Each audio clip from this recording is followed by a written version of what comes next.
Welcome, everyone. I hope the sound is okay for you all, and I hope my English is all right for everyone who's listening. Um, the first thing I want to say is we are all in a tough world crisis right now, so I hope you're all healthy and that your families are okay. I know that you are quarantined, and I am as well. All of the schools now are closed in most of the United States, and that is true for me. All of the schools that I work with are closed as well. So hope everyone here is safe. I will save time at the end of this for lots of questions, but if you have questions ahead, please, it's fine to post them in the chat or let us know if there's something that's not clear or if we can help you in some way. And Marvin, thank you for the connection here with more people doing this good work.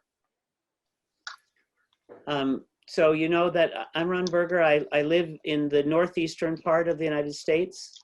I'm in a state called Massachusetts, where the city of Boston is. I'm about 2 hours west of Boston in the mountains.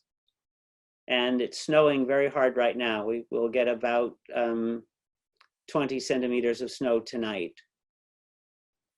So it's a very different world than Bogota and Barranquilla, where I am.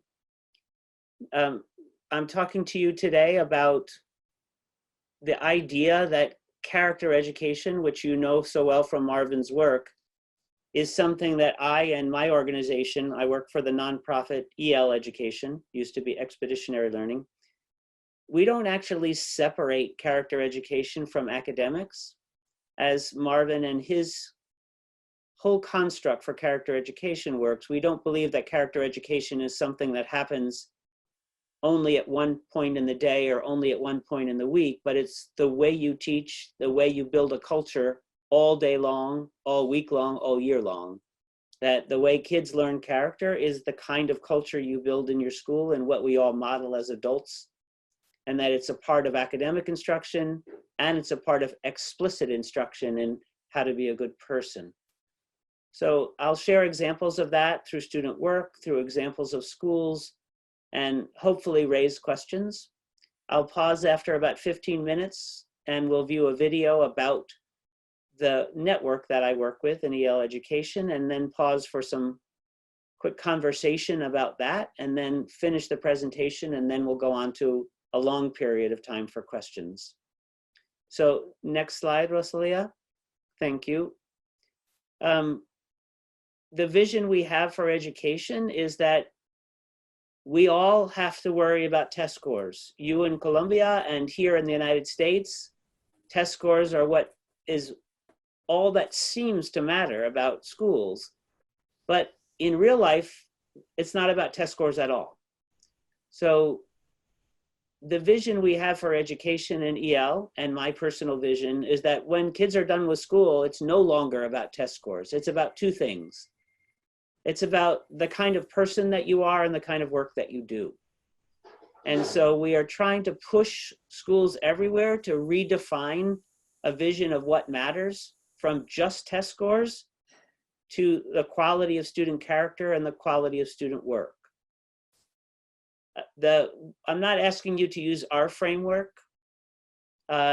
Marvin has a framework for character education. There's lots of different frameworks for social emotional learning and character frameworks, but I'll share with you the one that we use for student achievement, which is next slide. Rosalia, thank you. We are pushing here in the United States for an expanded view of what we mean when we say student achievement. Right now in the United States, when people say student achievement, they actually just mean test scores in math and in literacy. So if there is an article or a media piece on a school in the United States and it says it's a high achieving school, all that means is that they have good test scores. It means nothing about the character of their students and nothing about the quality of work they do. It's just that they have good test scores. We're pushing from that one-dimensional view of student achievement to what we would call a three-dimensional view, where mastery of knowledge and skills is just one of the three dimensions. Another is the character of students, and another is the quality of work that they do. We do have an explicit framework for that character section. The next slide shows you the framework that we use for character. And again, it's not one I would say anyone else should adopt if you wish. There's many good frameworks. But to point out to you our vision of character, we really hope that those center circles in orange and red are what our goal is for students. Our goal for students is that they become effective learners, and that's part of character. That they become ethical people, and that's part of character. But that both of those parts of character are actually in service of the most important part, which is the center of this circle, which is contributing to a better world, using their education to do good for the world. And so our view of character is that it's in service of helping others and doing good things for others. Yes, you need to be organized. Yes, you need to have grit and perseverance. Yes, you need to have kindness and integrity. But all of that is in service of a more noble mission, which is we are getting smart to do good for the world. And that's our value proposition in the schools we work with and in the work that we create. So I don't know if Marvin has mentioned this to you, but in many places in the United States, people are shy or afraid to use the word character. They will use the word social and emotional learning or social and emotional skills, but they worry that the word character might be connected to values, and values might be connected to faith or culture or family. And so many districts will say, well, we don't use the word character, it's too values laden, or it's too controversial. Not everyone feels that way. Obviously, Marvin and all the schools he works with do not. The schools that I work with directly do not, but many districts and schools are afraid to use the word character, and they'll only use the word social emotional learning or school culture or school climate. I am pushing for the concepts within the word character. So when I worked with a school district or an individual school, I will say, you may not want to use the word character, but what about these values? And on the next slide, you'll see a list of values I would put to the school or to the district. And I would say, here are some habits of character. Are there any of these that your school doesn't embrace? Is there any faith or any family or any culture that doesn't embrace these? And I never am at a district or a school who doesn't feel like these words resonate. I've never met a family who doesn't want their kids to have these habits. So whether it's called social and emotional learning, whether it's called character, whether it's called school culture and climate, our schools have to be imbuing these habits in kids all day long. And many schools say, we don't have time to do that. That's the job of families. And I say, you have no choice but to be focusing on this, because the very experience of being in your school shapes who kids are. It makes them more respectful and more responsible or less so, more courageous and compassionate or less so. You can't be neutral about this. You can't avoid the issue that you are teaching kids character all day long in the way you organize your school, the way you relate to each other, the way you relate to students. Kids are learning from you. And in fact, they're with you more hours than they're at their dinner table at home. They're with you more hours than they're at their church. Like, you are a profound influence on the character of your students. And so you only have the choice to do it haphazardly and poorly, unintentionally, or the choice to do it intentionally and meaningfully and well. And so my push and our push in EL education, like Marvin's, is to say, take it seriously, do it intentionally, and cultivate these habits in every kid and every teacher all day long. Make it the focus of what school is about. So let me say a few things about my organization. The next slide is just our homepage. We are a nonprofit organization based in the United States. We have no official work internationally, but many schools internationally are beginning to use elements of our model or our entire model. And we're a nonprofit. We're not trying to make money from this. We're just trying to give things away and change the way people talk about what achievement means. So all of the resources we create are open source, and I hope that you may use the website someday to use anything that's useful to you. An example of those resources, the next slide shows you that we have videos. I'll share one of those tonight with you in about 10 minutes. We have about 300 open source videos. All of them are downloadable. You may have seen the video Austin's Butterfly. That's the one most people have seen. It's been seen millions of times. I happen to be in that video, and that's how most people know who I am.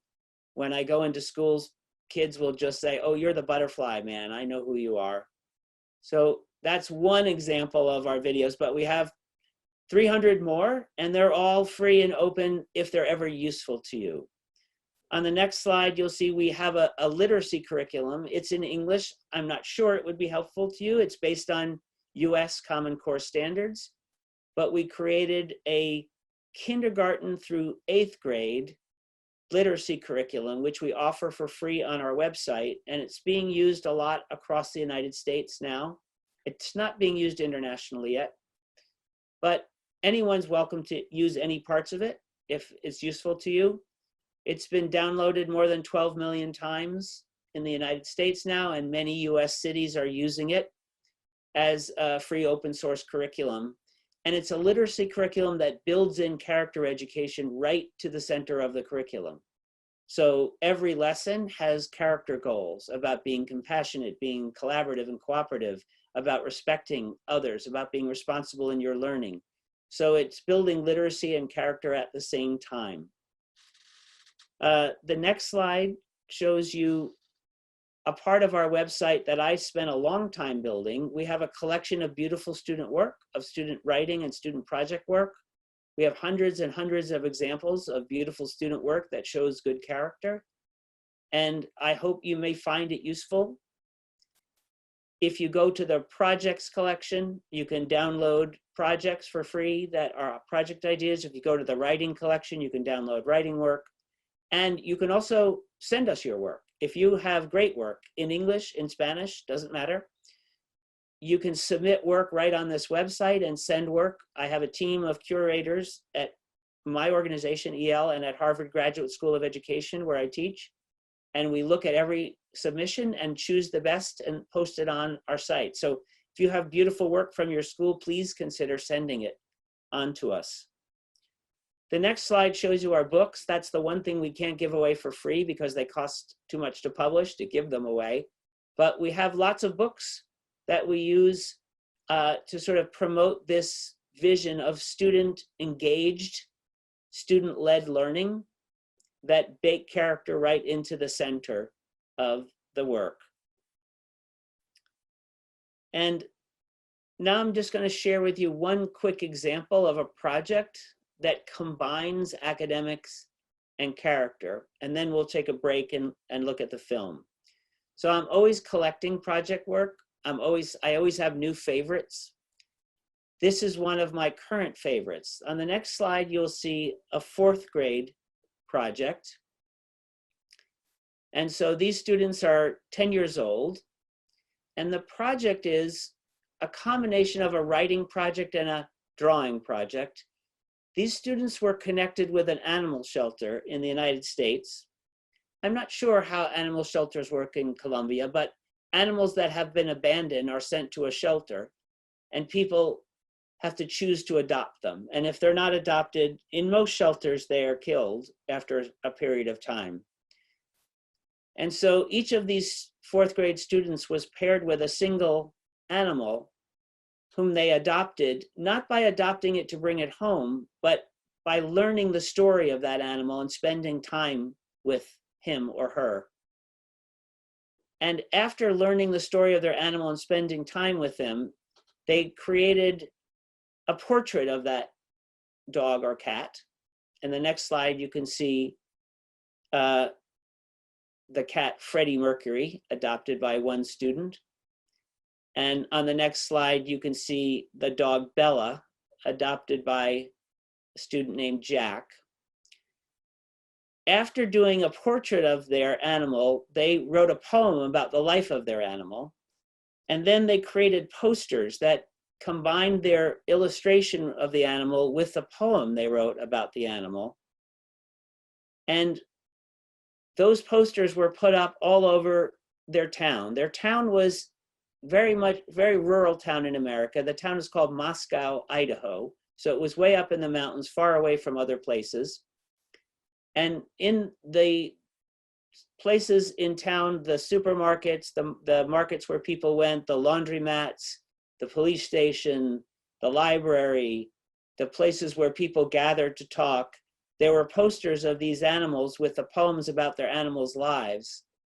And it sparked interest in the animals in everyone in town. And for the first time, the animal shelter started getting calls from all over because people wanted to adopt these animals after reading the poems and seeing their portraits. The next slide is the poem about Bella that's written by Jack. And in the school, every morning, the principal, the head teacher, the principal of the school would get on the announcements and announce which animals had been adopted that day because of the student poems and the student work. And so their beautiful poems and their beautiful drawings made a total difference in the lives of saving these animals' lives.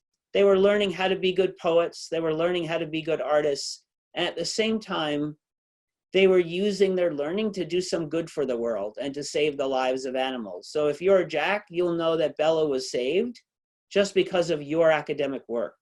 So it puts academic work to a whole different purpose. It's about becoming a better person at the same time as you're becoming a smarter person and more capable person. And that's the vision we have for education, is that you don't have to choose between academics and good character. You can combine the two, and that it fuels kids' motivation to become better learners when they know that they're using their academics to do good work. So we're going to do a pause here. And Rosalia, I think we'll probably have to put the link back in the chat for people who just joined. But there'll be a link to a 5-minute video or 4-minute video of our the organization I work with, and it features one school that is in our EL education network as an example of kids working to get smart in order to do good for the world, and that vision of character. So I think, Rosalie, do you want to give people directions about how you'd like them to join up and then return? Okay, we have the link of the video in the chat. It's a 6 minutes video, so each one can watch it on their own. And in 6 minutes, we will be back here to follow with the chat. Is it clear for everyone? Yep, we see the link in the chat, Rosalia. Thank you. Okay, thank you.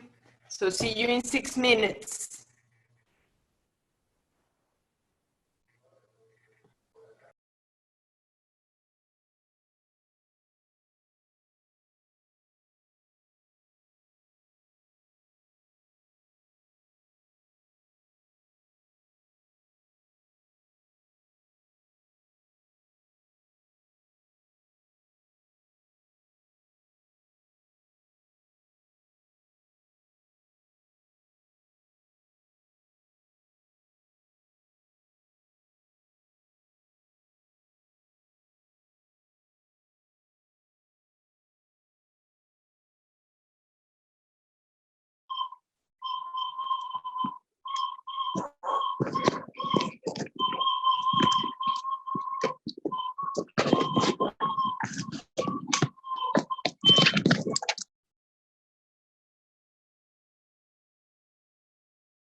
Rosalia, shall we bring folks back?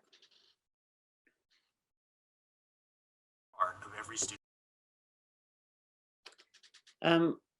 I would like to take a few minutes pause to say, is there anyone with questions or thoughts or reactions so far to the video or to anything else in the presentation? Happy to have other people take a few minutes to just give some thoughts.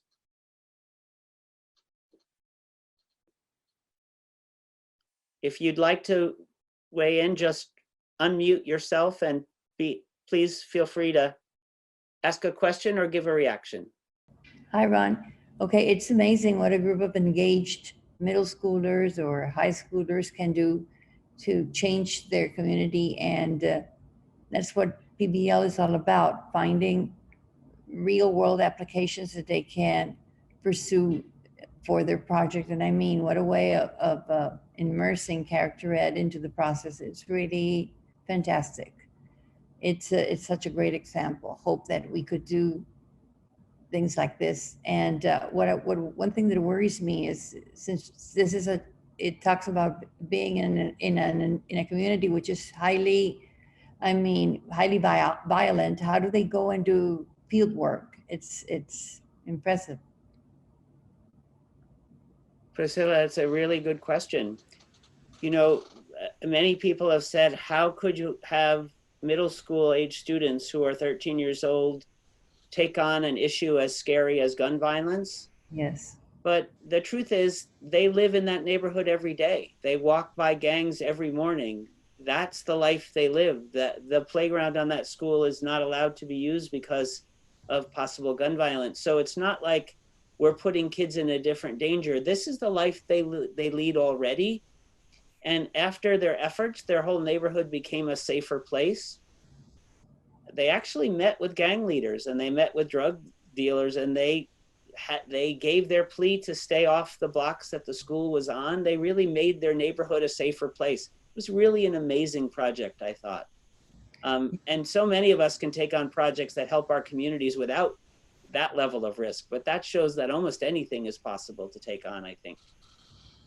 And you know what? That is one character strength that I had not considered as possible, which is courage. It comes from the reading that we were sent. Amazing. Lots of courage in those kids. Is there another person who'd like to comment on anything before we move on?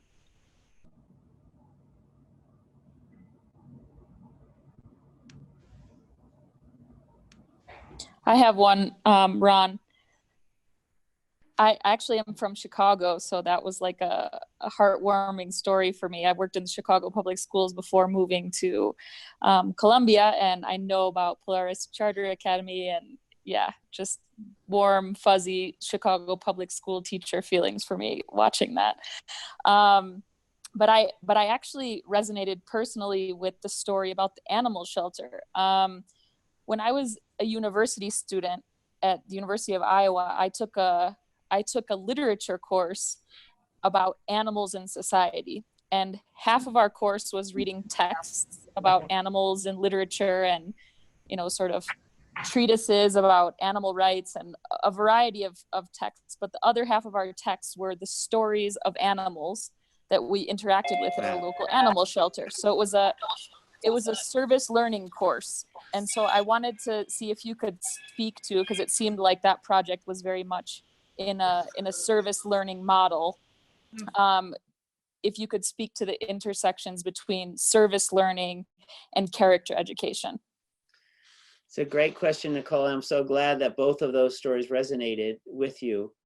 I feel like all the learning that kids should be doing should be in their hearts and minds, in some way preparing them for service to their communities, to their families, to the world, and as much as possible, making that connection present right away rather than sometime far off in the future. And I look at that differently than I look at charitable service for kids, which is also a good thing. But many schools in America have a service requirement where kids will volunteer and do a service or collect money and donate that money or sell things to raise money. And I think those are good things. And they also build your compassion and your heart of generosity. But it's a different message if you think the actual academic learning we're doing is connected to doing some good for the world. Because what I think that instills in each of us is the sense that my learning should connect to doing good. And once kids leave school, they feel like I should be figuring out a life for me that is doing some good for the world, rather than just making money or accruing fame for me. I should be doing some good. And I think having that connection between the learning we're doing now should be making lives better for other people is something that I hope will stay with them for most of their lives. So I think anytime we can connect learning to any kind of act of service, it makes it all the better. So Nicole, thank you. It's a good segue for me, actually. I'll move on to this next portion of my slides. So I'm going to back off and talk a little bit about my personal story. For 28 years, I was a public school teacher in a small rural community up in the mountains where I still live, where I'm talking to you now. I built my own house in this community. I'm in that house right now. I made such a low salary in the 28 years that I lived and taught here that I had to work as a carpenter on the weekends and in the summers in order to make enough money to have a family. So I built my own home because it was just what I needed to do to afford to live here. So first, let me tell you why that growing up being a teacher in this community has affected me so deeply about character. So first of all, here is my town. My town has no paved road, or very few paved roads, no stoplights. It only has 7 buildings in the whole town that aren't homes in the woods. So this is the church in the center of town, built in 1827. In the next slide, you will see the post office. And the post office in our town is also Mary Dillman's home. So you have to go into her home to get your mail. And I taught Mary Dillman's children and I taught Mary Dillman's grandchildren. In the next slide, you'll see the town hall, which was built hundreds of years ago. And our town is so small that I was the only upper elementary teacher in this town. So everyone in my town under the age of 53 is my former student. So it's a really small world. In the next slide, you'll see the volunteer fire department in my town. Now, there are no paid firefighters in my town because everyone is a volunteer. And all of the volunteer firefighters are my former students. So this is why a character education matters to me, because my life is in the hands of my former students. My nurse is my former student, and my plumber is my former student, and the people that I depend on in my town to do almost everything are my former students. And so I care a lot more than what their test scores were in 3rd grade. I care that they have courage and that they have compassion and that they have responsibility, because if the firefighters are going to come save you, you want them to be good people, courageous people, compassionate people. And we're teaching for a lot more than just test scores. And my town reminds me that every day. In the next slide, you'll see our town library, which is only it's a 1-room library, and it is 100 years old, and there's no plumbing in this building. So there's no running water, no bathrooms. It's a really small world. And in the next slide, you will see the only business we have in town. That business is called the Shutesbury Athletic Club, but there are no treadmills or elliptical trainers or weights in that athletic club.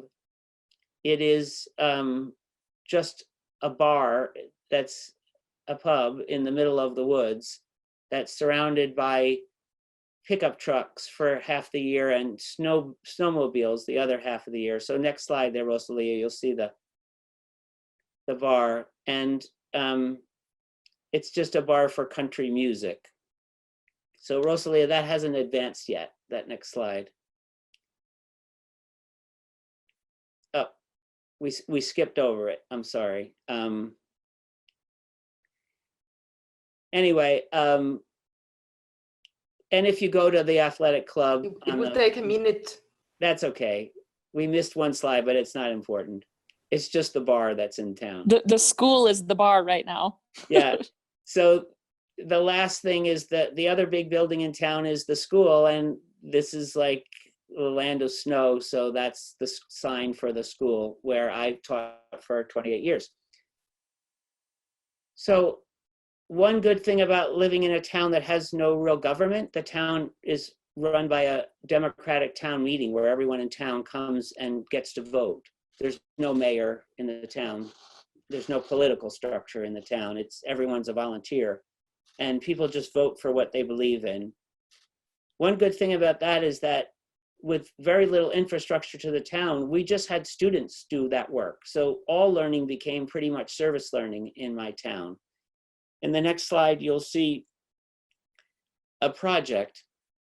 So the state of Massachusetts, where I lived, asked every town to do a census of amphibians to find which amphibians lived in your town. And my town had no money to hire a scientist to come in and do that sampling. So we used students to go out during school and after school and on weekends to collect amphibians. In the next slide, you'll see students collected adult amphibians and also larval amphibians, young amphibians, and they became true experts in identifying them.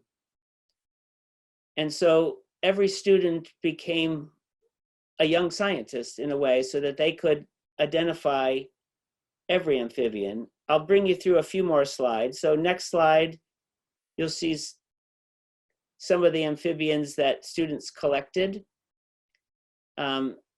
That's a red eft, an American newt, and a spotted salamander. On the next slide, you'll see a tree frog that students found and photographed. And so students found these animals, they captured them, they measured them, they photographed them, they got down the data for them for this database. Next slide, you'll see a close-up of a red eft that a student photographed. And on the next slide, you'll see a student holding 2 American toads. Well, when the students got finished collecting all these amphibians and measuring them and weighing them and getting all of their information, they sent all that data to the state, and they got a letter back saying that our town had submitted more data than any town in the whole state of Massachusetts. And that was because other towns hired someone to come in and sample for a day or two. And our students spent weeks collecting data, and they got so much data that this letter said that their data set was the largest in the entire state. Although it did point out that they had misidentified a few species that weren't native to our town. And the kids were very upset because they felt they had correctly identified everything, of course. So they invited the state to come visit them and discuss the issue. And the state actually sent a scientist out to our school to meet with the kids, and the kids showed him the species that they think they correctly identified, and the kids absolutely were correct. So they realized that they were being good scientists already, even though they were only 10 years old. They also got involved in another service project. On the next slide, you'll see their favorite amphibian in town was the spotted salamander. And these salamanders migrate in the spring, right around this time of year, to lay their eggs in vernal pools. And next slide, you'll see these salamanders have to cross the roads often to get to their vernal pools. And then when they're crossing the road, it's dangerous because they get run over by cars and trucks. So we used to have the kids put on orange vests and get traffic cones and flashlights, and we would stay up all night and carry them across the road and stop the traffic so that they wouldn't get run over. But it wasn't a sustainable solution because the kids were too tired to learn the next day. They would fall asleep at their desks because we were up all night saving salamanders. So on the next slide, the students helped with the planning and construction of tunnels that were put underneath the road so that they wouldn't get hit by cars because they'd be in a protected tunnel on their way to the ponds. And in the next slide, you'll see those tunnels were actually built with student help, which was a very serious service project that we did. And here are 2 salamanders emerging from the tunnel safely to the vernal pond. Those tunnels are still active. Every spring, they are full of salamanders migrating thanks to these students.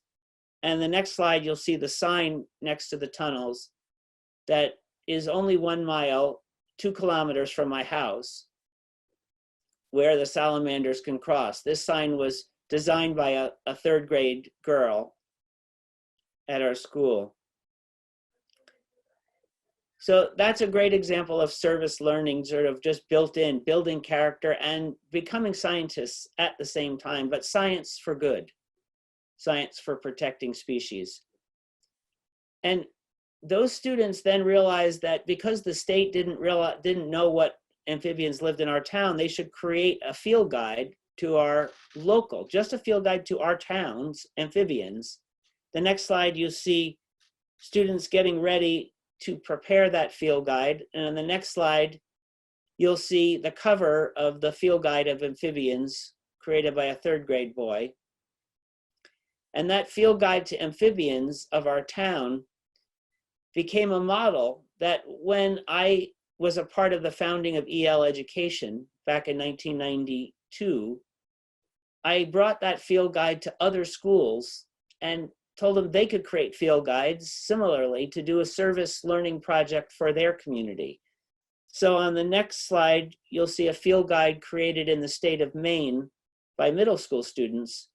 That's to the bay, Casco Bay, in Portland, Maine. And unlike my little town where no one lives here and no one knows where it is, lots of people in America visit Portland, Maine. It's right on the coast like Barranquilla and has lots of visitors. And if you visit that town and go to a store, the field guide you buy is by students, and all the money raised by the field guide goes to protect the bay. In the next picture, you see that every student had his or her own page in the field guide where he or she studied a particular animal and then wrote the field guide entry and drew that animal. Next slide is another sample from that booklet. And imagine if you're a student in this school and you've created a page that you can bring your family or your foster family into a store and say, this is my page, I created this, and all the money is helping to save the bay. In the next slide, you'll see a jellyfish created by students from this school. This particular middle school that we work with is a school that serves refugee students. So more than 1/3 of the students are refugees from other countries, many of whom speak no English, but they were a part of this same service project because it was character building for everyone. And because EL Education was born in part from a parent organization called Outward Bound, which is an organization that takes people into the wilderness to build character, we didn't allow any students to go online and look at a jellyfish and then draw a picture, because that's not the way a scientist would do it. So in the next slide, you'll see we borrowed underwater cameras and we borrowed wetsuits, and the students had to go down to the ocean and actually photograph these animals underwater like a real scientist would, so that they could do real research and not online research. And the next slide, you'll see a student emerging from the water. And the ocean in Portland, Maine is very different than the ocean in Barranquilla, for example. It's freezing cold, but these kids, it's a good way to build their courage and their sense of adventure. which we also feel like is a part of character. So they produced this really beautiful field guide. And then I took their field guide to other schools around America. In the next slide, you will see that I brought it to a preschool where they created a field guide to the trees in the park right next to their preschool. In the next slide, you'll see a page from that field guide created by 4-year-olds. In the next slide, you'll see another page created by those 4-year-olds. And you can see that they're combining the kids' invented spelling with their actual learning. So it's a combination of teacher-supported language and student emergent language in English there. And I also took that field guide to the very beginning of a high school, High Tech High in San Diego, which is a project-based high school. And it became the inspiration for a set of high school field guides. So that next slide you see there at High Tech High is a field guide created by high school students to San Diego Bay with a foreword by the famous scientist Jane Goodall. This field guide sells for $25 and they made thousands and thousands of copies. It's the definitive field guide to San Diego Bay, entirely created by high school students. And in the next slide, you can see that the pages of the field guide look like adult work, but they're by high school kids. So there's no way you could tell that kids created this field guide if you bought it in a store unless you read the introduction, because high school kids are capable of adult level work. And their work, again, is high level academic work, but in service of protecting the environment and service of becoming better people. It's a true fusion of character and academics. And then to use examples that aren't just from the field guide, I can tell you back in my town, pretty much we had to have students do everything. So in the next slide, you'll see that my students, after collecting amphibians, worried about the quality of water. Was there pollution in our town? And so the kids learned how to test water for pollution, and we created a report for the whole town about the quality of streams in our town and were the streams safe or were they polluted. In the next slides, you'll see, so if we go to the next slide, you'll see students out there from 5th grade and from 6th grade using water quality tests to make sure that the pH, the temperature, the nitrates, the biochemical oxygen demand, the turbidity of the water was all safe for wildlife. In the next slide, you'll see more. Many of these students now are scientists themselves because I'm old and these are old pictures. And so these students are pretty grown up. The first student that you saw in that picture is now a nurse, actually. So some of these students have gone into science. Next slide. I don't think there's any age students that are too young to start doing real science and real research. So Rosalie, we'll just scroll through the next few slides of what it looks like for students at work. So next slide there.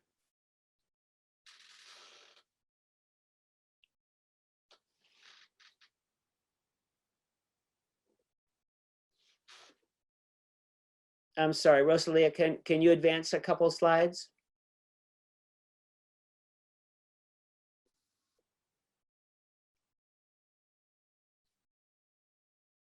Or maybe that's a little stuck there. That's all right. I think we've lost Rosalia. Okay. It looked like she froze there for a moment, Henry, so that's all right. So this is a fine time to pause to see what's coming up for you all. What questions, what thoughts? Anyone can unmute if you wish and jump right in, don't be shy.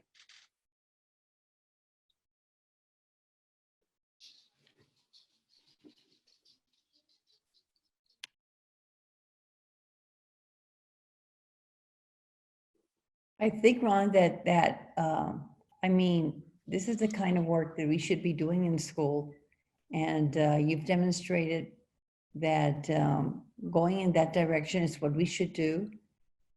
However, it's sometimes to make the change and actually start moving in that direction is a pretty tough decision, because everybody has a paradigm, and it has to start with changing the way the parents think, the teachers think, and even the students, because they are so used to working for a grade and not to working for a project or a result. So it's a complete 360 degrees change to our school system.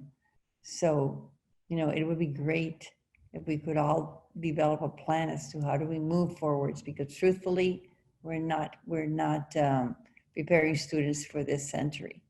We're still old-fashioned school type organizations. So that worries me a lot, how to start to move and, move forwards. I was planning on using this time that teachers are also off school to start reading about PBL and, using every resource that I can find online, even a course that they can take so that they understand the concept much more. I think that that's the way to start. And like you said, PBL has a lot to do with soft skills needed for the 21st century, and a lot of character education as well. So, yeah, we know that's the way to move, but we're not moving. Yeah. Well, Priscilla, that's a really good push. And, the reason that I started with the project of just the drawings and poems about animals in the shelter, rather than these more ambitious projects, is that some of these ambitious projects can seem intimidating. They're a much bigger stretch from a traditional educational model.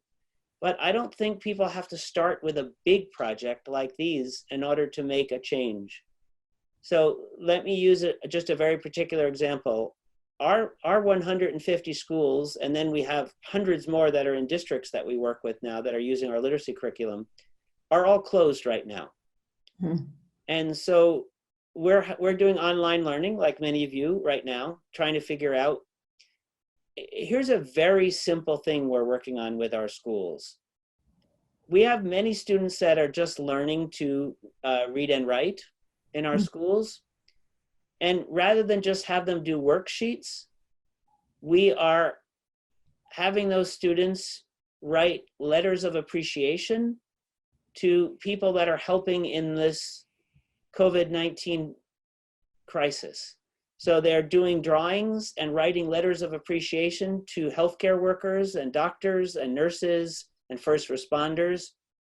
And they're writing letters of kindness to seniors who are quarantined in homes and lonely. Like, if kids are going to be learning to write, why not have them write things that matter to other people? And so that's not a super hard project. It doesn't mean they have to go out and do all these things that I'm showing these models of here, which I also love.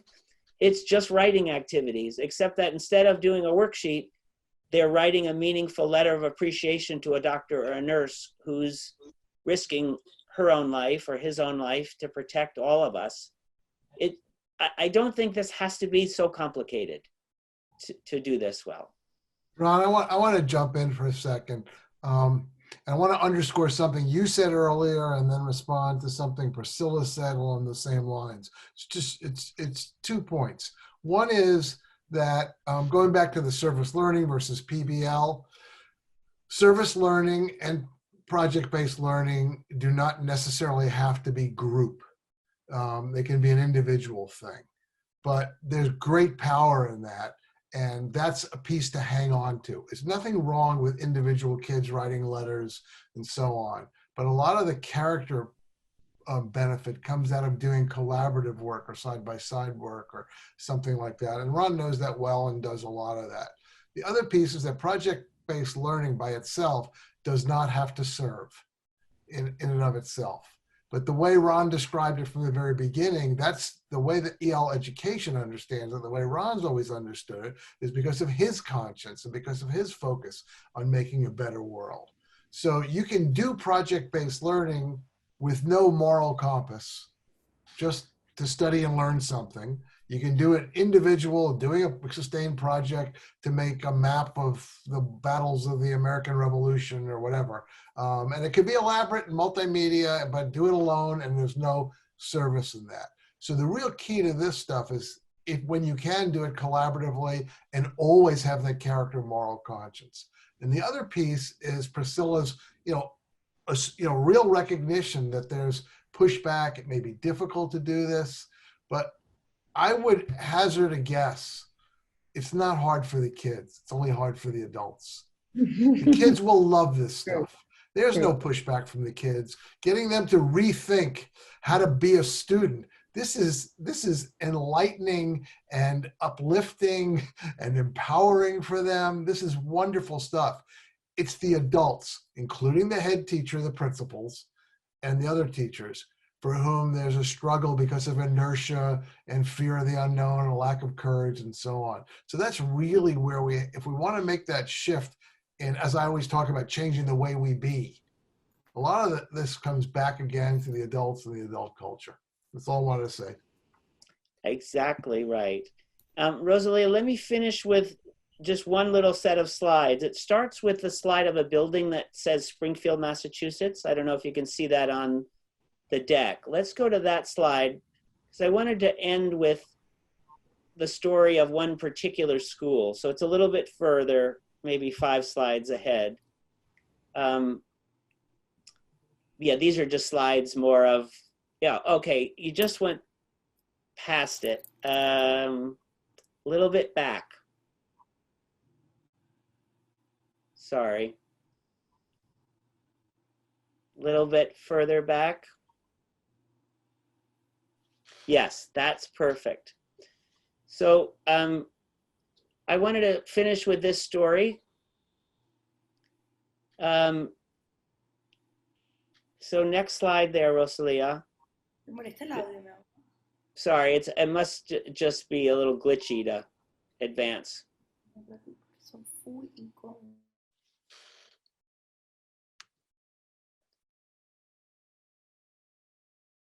Yes, that's perfect. So the nearest city to, that's okay. The nearest city to where I live is the city of Springfield, Massachusetts. It's a small city in America, very poor right now.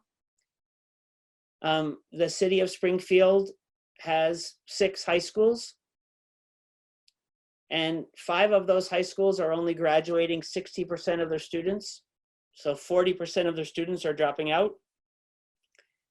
But one of the high schools is one that we, EL Education, and I personally helped to open, the Springfield Renaissance School. It's a regular public district high school, free to anyone to get into, no exam to get into it. It's almost all poor students, and 98% of the students are graduating on time from this school, and every student for the last 10 years has gotten into college or university. 80% of those are still in college or have graduated. So it's entirely different statistics than all the other schools in the city, but it's the same kids. They are mostly Latin kids. So it's mostly Latino and African American students, almost all low-income students. They're all getting into college every year. Why is that? And the next slide is some of the structures that we bring. So the first structure is we have an advisory structure in our middle schools and high schools where the same group of a dozen students meets together every day for 45 minutes on average to talk about their lives, to talk about their personal character, and to talk about their academics and push each other. And without crew, without this family at school, students would never have the perseverance to stay through and push each other to every one of them graduate and every one of them get into college. In the next slide, unlike the high school where I attended, there's a really deep focus on relationships. Every teacher gets to know students really well, themselves, their families, their lives. really work together to make sure that there's this web of relationships so no student is unknown in the school. And then on the next slide, they are doing service projects all the time. So this is an example of a really beautiful service project created by 9th grade students in this school. They created a blueprint for a greener city, which they called the Green Print, which was a report and analysis of the buildings in the city and where they were losing money because of poor construction and losing energy. So in the next slide, you'll see the students in the 9th grade were trained by city engineers to do energy audits of buildings. They tested the building envelopes, they tested the windows and the insulation, they tested the boilers, they tested the heating and ventilation systems, they tested the appliances, and created reports using equipment to see where could the buildings be retrofitted and fixed to save energy and save money. And the next slide, you'll see they created this report which asked the city to invest 156,000 American dollars to renovating the schools of the city to save money. And they promised that the city would save all of its money that it invested within 5 years in energy savings and money savings. The city did invest the money, and within 2 years, they had made all of their money back in energy savings. Plus, they were helping global climate change by creating less pollution and wasting less energy in the city. And the city came back to them and said that they had put aside $250,000 to have these same students go out and do energy audits of other city buildings. So they were learning high-level science and they were helping the environment at the same time. As Marvin said, it's a collective project that was academics and service at the same time.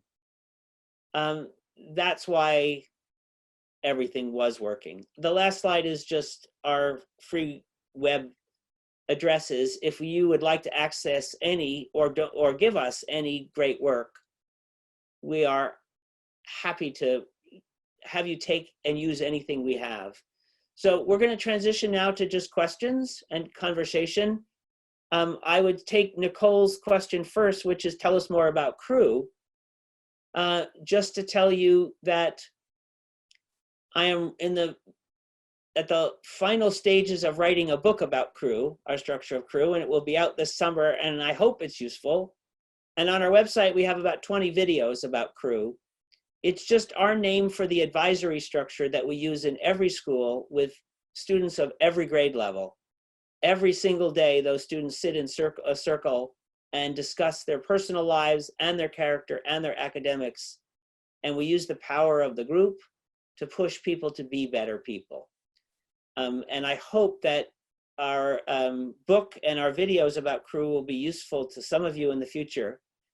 Like I said, all of our videos are available online for free. So if you go to our website and you just type in Crew, you'll find all our Crew videos. And then by the summer, we'll have a book on that structure. We didn't invent advisories. Many schools use really good advisory structures, but it is the structure that we started with 25 years ago, and we have worked really hard for 25 years to make it a robust structure in every one of our schools. And when schools ask to work with us, one of the first questions is, are you willing to have Crew happen every day for your students? And when schools say, no, there's no way we could fit that in, we have to focus all our time on academics, we just say, I'm sorry, then we can't work with you. Because we need that structure where kids circle up every single day to discuss who they are as human beings and whether they're doing well or not and how to become better. So I hope that's helpful, Nicole. Right now, just open to any comments, any questions. What's resonating, what's problematic, what's useful, what's not? How can I be more helpful? And Marvin, you're welcome to comment too on anything that I didn't explain well.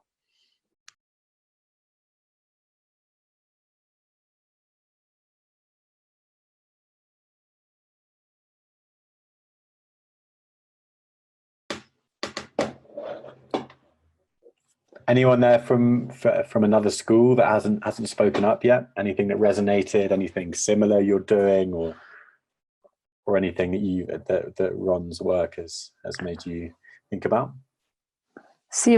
I see various people from San Jorge are on the call.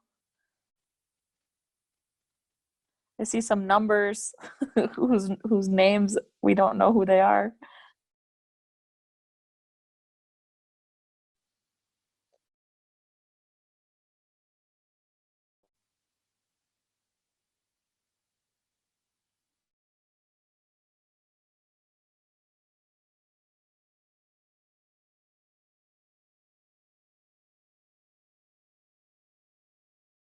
Unmute. Okay. I want to hear from you, schools, as to why couldn't you do this? What, granted, this is really ambitious stuff, and Ron has the luxury of saying to his school, well, I guess we can't work with you then, okay? Because he doesn't have to work with anybody.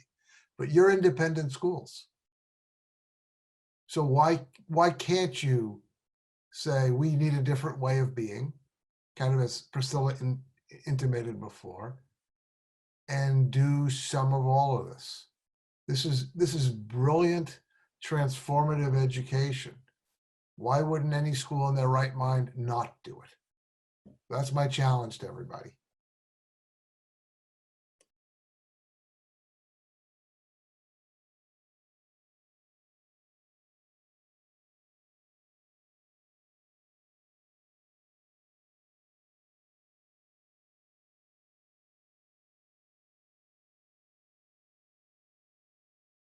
Hi, Ron.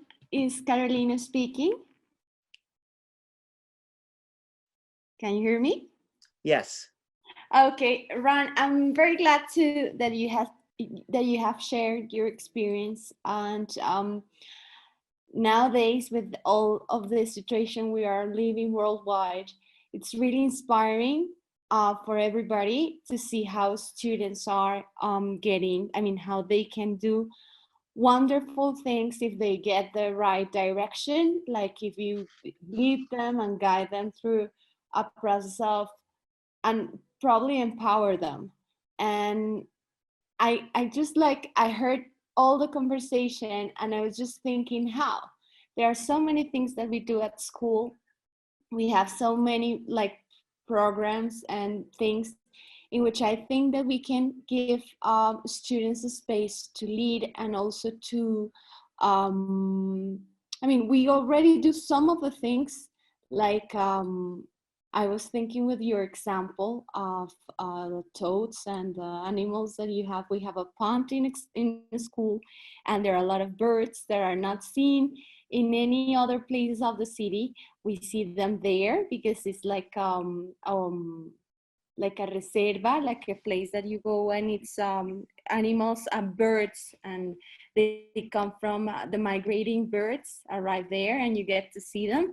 And sometimes with the students, we see owls, and we get very excited because we see different animals at school, and we hear them, we listen to them. And I was just like, wow, we can do that. We can have with the primary students that are the ones who are up the hill, we can have share experiences of animals we see, and maybe bring that into the science class and have a science project. It is very nice that you do that. The whole process you are following, and I wonder, it must be very excited for you seeing your students very they are already grown-ups, and you have seen them go through that process. And also it is amazing that they are devoted to science, and also they have decided to study things that have to do with that. So I guess, I'm just worthless. I'm like, wow, that's really, really nice. And seeing that, also listening to your story about the town, that little town, and everything that you have done there, it's inspiring. Here we have a lot of places in Colombia in which we just need people that go and probably try to do something for the community, and have the leadership of of doing something. So thank you for your experience. It's really inspiring. Thank you. Thank you so much for your courage and speaking up. I really appreciate it. It's hard on a call like this to speak up, and I thank you for that. And I would love, in the animals that you have near your school, the idea of creating a little local field guide to those animals for your community. I would love it if you were to try that and then send it to us. We have about 50 field guides in our Models of Excellence collection that you could look at, from little kids all the way up to high school kids, that kids could look at as models. But I think it's wonderful for kids to create something new that no one has. And very few places have a field guide right to their community or their property or the park right next to their school. So it's a chance to do some original work and to make a contribution. I would love it if you wanted to try that. Could I throw out a question that's going to invite some more courage from other participants in our call? Please.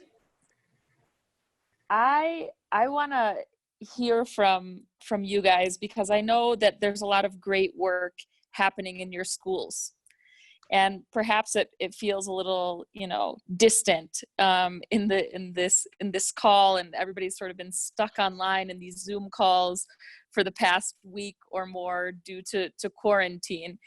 But I think that I've heard stories from all of you, either during the Institute or from Rosalia or at other moments in just private conversations I've had with many of you, about amazing work that's happening in your schools. And I think part of what the EL model does in a really powerful way, Ron, and I think what everybody's so inspired with, is hearing these real stories about the kinds of work, the excellent work that students are doing, in part because of how their teachers are guiding them, but in part because kids are amazing and they come up with great things if we give them the chance to, right? So I'd like to throw out that as a question to the group. Can you guys tell us about amazing work and excellent work that your students are doing that may have connections with, the model of EL schools? Project-based work, service-based work, because I know it's happening. I think it would be very interesting to just hear from you and have a little knowledge exchange around that.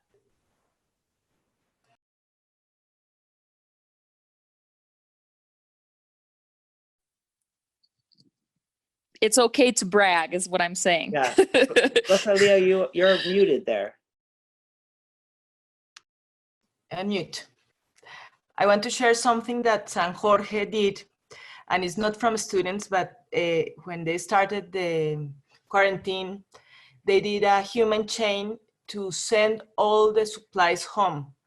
The school is in a very big slope, so all the people, the adult people from St. George, did a human change to bring each student their own books and everything, and they had an amazing video that is really modeling for all the kids. So you can start bragging, as Nicole said, because you are doing great things now. Who's here from San Jorge who could tell us more about what happened? Hi everyone, this is Paloma. Can you hear me? Hola, Palomas. Hi, how are you guys doing? Well, yeah, it's sad to think that we tend to think that academic stuff is the one we need to talk about when we're talking about schools. But this example that Rosalia is giving was really an amazing example of how people can get together and make things happen. Well, this was last Monday. We were supposed to have class until Tuesday. That Monday was going to be our last day, and students were going to take their books home. We're 1,300 students from pre-K to 11th grade. And we decided, the government said on Sunday that schools were closing from that day on. So Monday wouldn't be an available date for kids to attend the school and take their things home. So we decided to send them their books. And it was incredible from first thing in the morning when people who were supposed to do these, group directors and etc., started putting everything together. But then it all started being very natural that everyone got together and we started doing this human chain. Can you imagine moving the books and notebooks of 1,300 students to the down part of the school? And this is a high hill, so you really have to have a big slope there. So everybody working together. At the end, it was teachers, it was maintenance people, it was people from the cafeteria. It was pretty much everyone, even bus drivers, working together to make this happen. Yeah, it was a great example. Thank you, Rosalia, for bringing that up. It's a beautiful story. And it's such a reminder that right now, during this global crisis, the character matters more than ever. It's so much clearer that right now, for kids to learn a little bit more content is not nearly as important as learning the lessons of how important it is for us to look out for each other right now and to be better people right now. I mean, this is a time when character education should be clear to everyone why it matters so much. And that's a beautiful story. Thank you. And I would like to add that when all these things were happening, what I was thinking, I think everybody was thinking, this is not something that you do because you work here. This is something that you do because you love the children, which I think should be the base of everything. All right, I think that this has given me an idea of having students during this this time where they're not going to be in school, trying to see if we can do some interdisciplinary work amongst the disciplines and involve them in more creative work, because I feel that they're going to be overwhelmed with all the work they are supposed to render. So it would be great if we sat together and see how we could come together and organize something that will be much more productive. I love the fact that they could start by writing letters, especially the little ones, to these people that are working so hard in hospitals and saving lives. That would be such a great thing to do, because that shows compassion and appreciation. So that is something that I would pursue, definitely. And looking more into what Nicole suggested about the crew, I loved it, because that would be a way to start our Zoom meetings with our students as to doing a check-in into their feelings. So if you have more info on that, Ron, it would be highly appreciated, because I was surfing on the web and just saw very quickly one article, but if you have more info as to how it goes, it would be great for all of us. Thank you. Thank you, Priscilla. I will put a link in the chat box here. We have right now, Priscilla, a whole collection of videos about crew, and all of those videos are free and open source. So let me get that address. Okay. And I'll drop it in the chat for you now. One of the things I should say is that crew is so, there's the link right there. There's a bunch of videos about how we use crew. Crew is so important to our schools that when our schools were shut down, the students were used to meeting in a circle every day in a small group, and it was their family. That all of our schools right now are running virtual crew using Zoom or using Google Hangouts every single day, because kids are separated from what is their school family. And the hardest thing for them right now is not missing the academics, it's missing the relationships. Definitely, definitely. Yeah, so they're meeting every day, and we're trying to produce some videos now about virtual crew and create some resources for virtual crew. That's been my work all day today and will be my work all day tomorrow, trying to figure out how to create resources for our schools to help teachers run their crews at home. one of the challenges we have is that not all kids have the technology at home to join a Zoom call, because we work with low-income students and some of them just don't have that option. So it's a struggle. We're trying to figure out ways to get more Chromebooks or tablets or other places and get them to more families so kids can be a part of their crew. Yeah, and going back to the work we're doing in Primed, I would think that if we start doing projects that are oriented towards showing compassion, all of us, for the moment we're all living, that would be super to promote the role that we're playing as model schools in Primed. So we'll try to put something on, and it would be great if we experience a follow-up so that probably you could upload it in your EL website. Let's see what we come up with. It's a great way to start. Another structure that all of our schools use that I didn't speak about today was we have a whole book called Leaders of Their Own Learning about how students lead their own assessment of their work. And it has a number of structures about students presenting their work formally. And this is a structure that you may already use in your schools. But all of our students run their own family conferences where multiple times per year they present evidence of their academic learning and evidence of their character growth to their families. And students from pre-kindergarten all the way to last year of high school for us, which is 12th grade for us, have to present every year, multiple times per year, the evidence of all of their academic progress and all of their personal growth. And then at transition years between elementary and middle school for us, or middle school and high school, or at the end of high school, they do a passage presentation for their community where they present to a larger group about all of their progress and why they're ready to move on to middle school, or why they're ready to move on to high school, or why they're ready to move on to university, using evidence, again, from their wider academics and also evidence of their character growth. So that's another structure like CREW that can be an engine for change in schools. And it doesn't mean that you have to make the whole school project-based to do it. Kids can be presenting formal tests, they can be presenting papers they wrote, they can be presenting any evidence. But the process of having kids themselves explain their own growth and explain their growth as a person as well as their growth as a scholar is a really powerful transformational thing, I think. It changes the feel of school to have students being the ones doing the presenting rather than teachers sharing that information. So that's another structure that I think if you're not using it, it's one structure I would really recommend as truly powerful.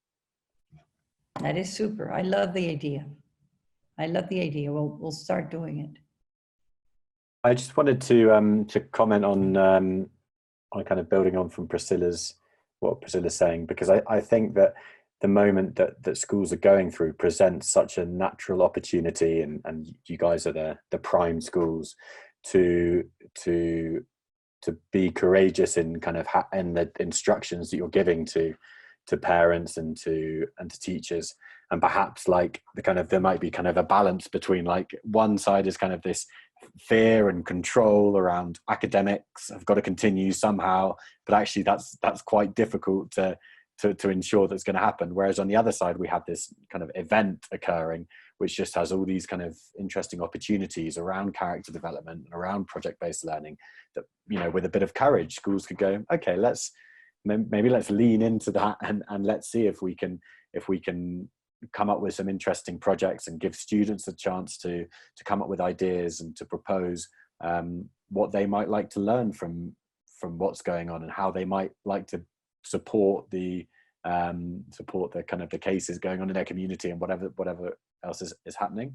But it feels like this is a pretty interesting opportunity for any school, but particularly the prime schools to lean in and go, okay, well, if character education is a priority for us, and we're now facing this crisis in our school and in the wider world, an interesting opportunity to kind of to be brave and to perhaps say, let's maybe dedicate some time and to initiatives which are going to focus on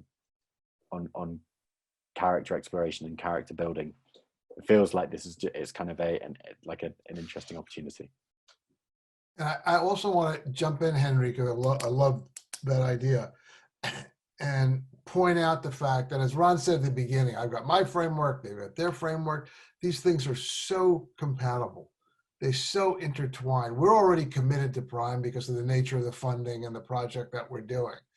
But Henry, you just talked about the prioritization piece. Ron does it in a sense at the beginning where he says, we're about both character and learning. We're about both of them.